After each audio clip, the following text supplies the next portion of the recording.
Let's talk shop, let's chop shop and give a little real talk, period. And today I want to talk about these racially bigoted comments spoken like a true white liberal about a black person. Oh, this is going to be good. This is going to be rich. Now, without getting too deep into things in efforts to keep this video from being too daggone long, the basic premise is this. A black dude I've met a number of times on the You Ain't Black show by the name of Kwaku was being berated by an undercover liberal by the name of John Dehlin or Dehlin. I don't know what his name is. I don't care. And his Karen-like guest for being a black Mormon, right? Now, there is so much to say about so much. So I would just speak on a bit of what each of them said, starting with John Dehlin, this John Dehlin character, right?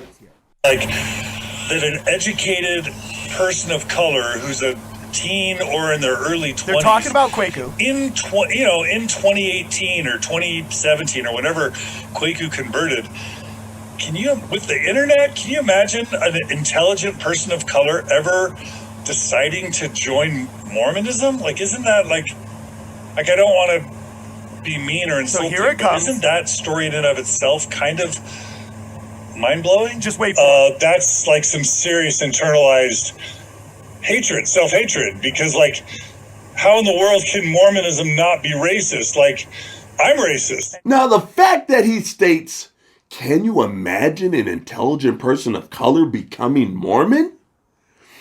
And that joining Mormonism as a black person is a direct result of quote unquote internalized self-hatred.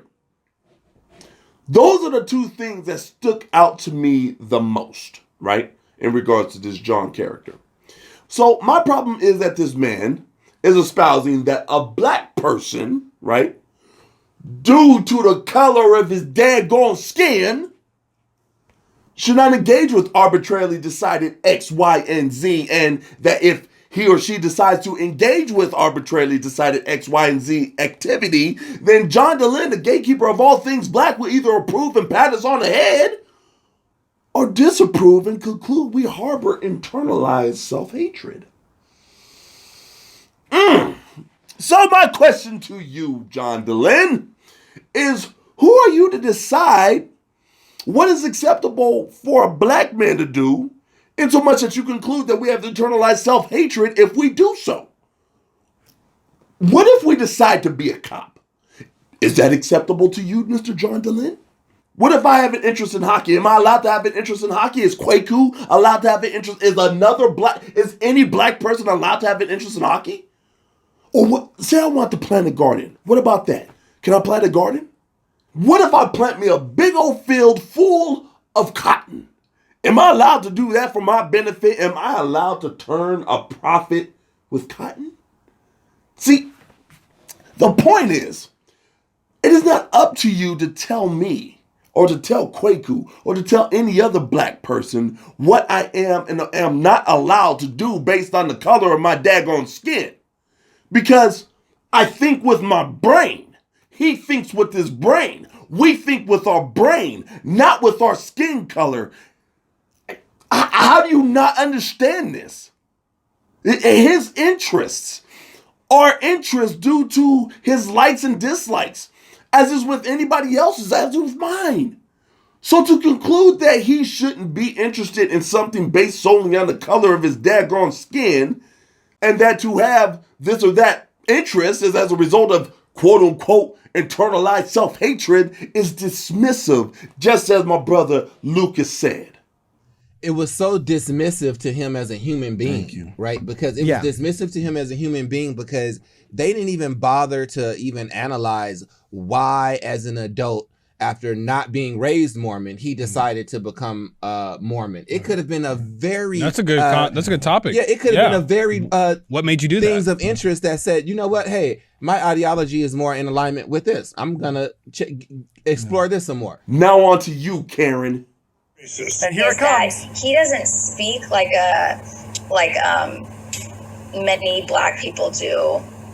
He has like a very English vernacular. He doesn't have like a black dialect. So he speaks like a proper white person raised in Utah. So he's the perfect figure for Mormonism, because he's basically like, seems like a white person with dark skin, the way he talks, the things he likes, the way he dresses. So yeah, and Wait a minute! Well, I'm gonna just go ahead. Woo! Now, for those of you who are stunned like I was in this video, when I first heard what was said, let me just transcribe what was just said as to help you clearly understand her racially bigoted point. She states, he doesn't speak like many black people do. He has a very English vernacular. He does not have a black dialect. He speaks like a proper white person raised in Utah. So he's a perfect figure for Mormonism because he basically seems like a white person with dark skin. The way he talks, the things he likes, the way he dresses. Woo! I said, let the hatred flow, girl. Woo! Let it go, girl. Let it go. Be like Elsa and let it go. Oh my goodness. Now, I was quite shocked to hear such things during the show, which certainly caught me off guard. So now that I've had time to collect my thoughts and my composure, let me take this time to respond in kind. Oh my goodness, to the woman who thinks all black people are a monolith. Let me assure you, we are not. Contrary to popular belief, many black people have, as you stated, quote unquote, a very English vernacular and can, as you so ridiculously put it, speak like a proper white person raised in Utah. Oh goody, oh goody, oh goody. I mean, are you surprised at all that a black man can actually do such a thing as speak proper English? As I have stated previously in another video that I released regarding the subject of people telling black people you talk white, which is pretty much what you just said about Kwaku. So I'm going to just say this here. No, I am not some uppity N-word to you high sedity whites. And I am not some Oreo or white man trapped in a black man's body to you ghetto blacks. I am just an intelligent black man who talks like I have some freaking common sense. Because that's the whole point of speech. That's the whole point of speech and language, is to convey a message, for which conveying a message clearly and concisely with a modicum of sense and decency should be anyone's chief concern when it comes to freaking speaking. Oh, it just amazes me how much you ignorant racial bigots seem to think that a black person who speaks proper English is somehow, quote unquote, acting white.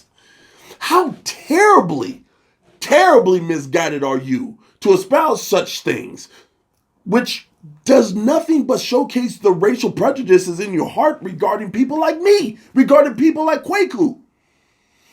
Not to mention you spouting off at the mouth, insinuating he is white because of the way he talks, because of the things he likes, because of the way he dresses. Oh my gosh. I mean, what kind of person do you expect Kwaku to be? Matter of fact, what kind of person do you expect me to be? Or any other educated black person for that matter? Shall I talk like a field slave for me to fit your preconceived notion of blackness? Or how's about I speak like a thug? Huh? Want me to get my thuggish ruggish on? Would that make you more comfortable with an intelligent person's blackness if they spoke like some ignorant slang, spitting ebonics using hoodlum? Would that be better for you?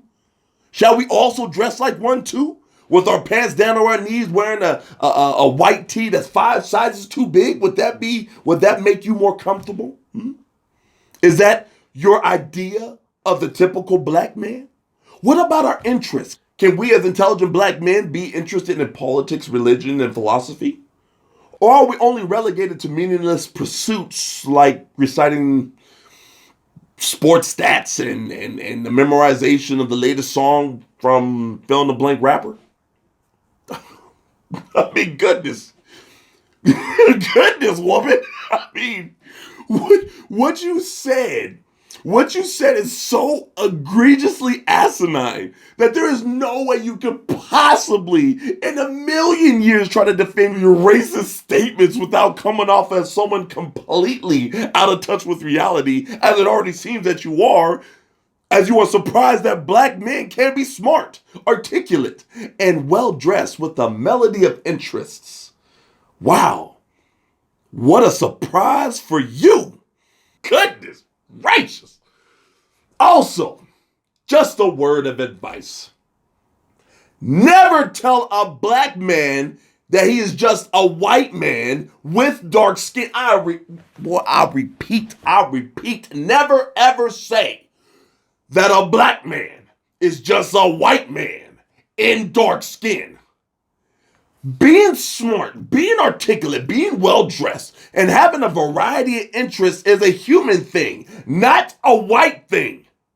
I don't care if a black person is a Carlton from Fresh Prince dressing, Dr. Ben Carson sounding, bull riding chess master from the backwoods of Appalachia. He is still a black man. So don't you ever fix your mouth to espouse that a black man or a black person or a black woman is not who they are because they don't fit your racially ignorant, prejudicial bubble of what blacks are supposed to be according to you. Oh, so there you have it, folks. Two racially bigoted individuals still living in the 1950s, undoing their belts and letting their bigotry towards black Americans flow for the American people to see and witness. Thank you both for your freaking candor. And to you, Miss Thang, it's interesting that you are a lawyer. You are a lawyer with this type of bigoted ideologies when it comes to people of my skin color.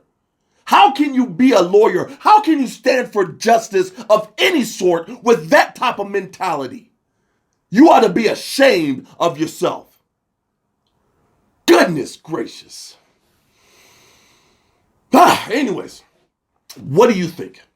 Are people like this John Dehlin character and this other woman who I will not name your name because I'm not trying to dox you, okay? I'm trying to grant a little grace here because I'm just a benevolent guy like that.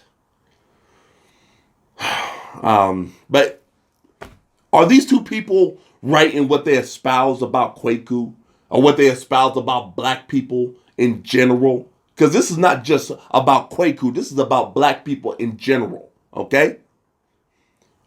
So are they right about this or are they wrong for this, right?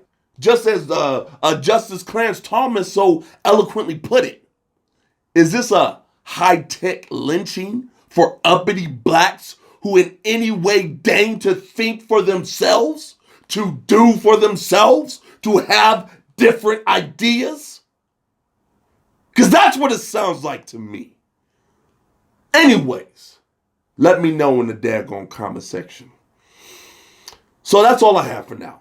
Stay tuned for more exclusive content because I always have more real talk to give you. Until next time.